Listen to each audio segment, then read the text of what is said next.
বন্ধুরা, আপনারা যদি রোহিত শর্মা ও রিঙ্কু সিংকে সেরা খেলোয়াড় মনে করে থাকেন তাহলে আজকের ভিডিওতে অবশ্যই একটি লাইক করে দিন। বন্ধুরা, 4 বলে 24 রান এটা টিম ইন্ডিয়ার জন্য অসম্ভব ছিল না। তখন ব্যাটে ছিল রিঙ্কু সিং ও সূর্য কুমার যাদব। তারপর এমন কিছু হলো যেটা দেখার পর পুরো ক্রিকেট জগৎ অবাক হয়ে গিয়েছে। তারপর ধোনির স্টাইলে সূর্য ও রিঙ্কু সিং কি পারল টিম ইন্ডিয়াকে এই ম্যাচ জেতাতে। বন্ধুরা, রোহিত শর্মার ভয়ঙ্কর ব্যাটিংয়ে কিভাবে বাংলাদেশকে হারালো টিম ইন্ডিয়া। এই প্র্যাকটিস ম্যাচে 217 রান করেছিল বাংলাদেশ।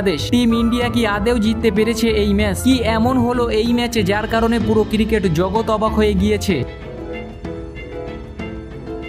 এই রোমাঞ্চকর ম্যাচের পুরো হাইলাইট আপনাদের দেখাবো। তবে তার আগে আপনাদের কি মনে হয় রিঙ্কু সিং ও সূর্য কুমার যাদবের মধ্যে সব থেকে ভয়ঙ্কর খেলোয়াড়কে? নিচে কমেন্ট করে আপনাদের মূল্যবান মতামত আমাদের জানাতে ভুলবেন না।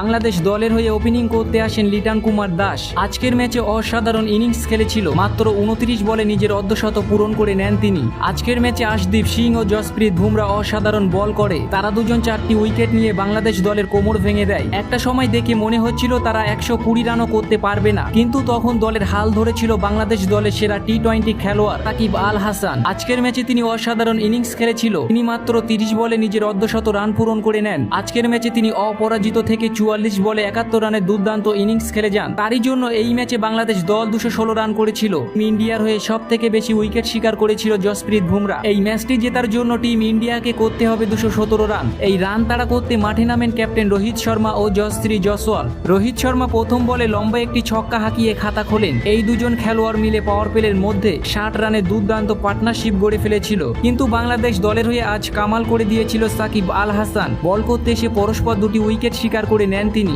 আজকের ম্যাচে যশস্বী জয়সওয়াল 29 ও বিরাট কোহলি 0 রান করে আউট হয়ে যায়। তারপর মাঠে নামেন রিঙ্কু সিং। রোহিত শর্মার সঙ্গে রিঙ্কু সিং আজ অসাধারণ লড়াই করেছিল। তারা দুজন 10 ওভারের মধ্যে 110 রান করে ফেলে। রোহিত শর্মা আজকের ম্যাচে 70 রানের দুর্দান্ত ইনিংস খেলে আউট হয়ে যায়। তারপর মাঠে নামেন সূর্য কুমার যাদব। এই ম্যাচটি জেতার জন্য টিম ইন্ডিয়াকে 18 বলে 54 রান প্রয়োজন ছিল। বন্ধুরা, নিউ ইয়র্কের ক্রিকেট স্টেডিয়ামে ক্যাপ্টেন রোহিত শর্মা প্রথমে টস জিতে বল করার সিদ্ধান্ত নেয়। আজকে বাংলাদেশ দলের কোনো বল ভারতীয় ব্যাটসম্যানদের সামনে কাজ হচ্ছিল না, আর এই ম্যাচটি ভারতীয় দল দুর্দান্তভাবে জয় করে নেয়।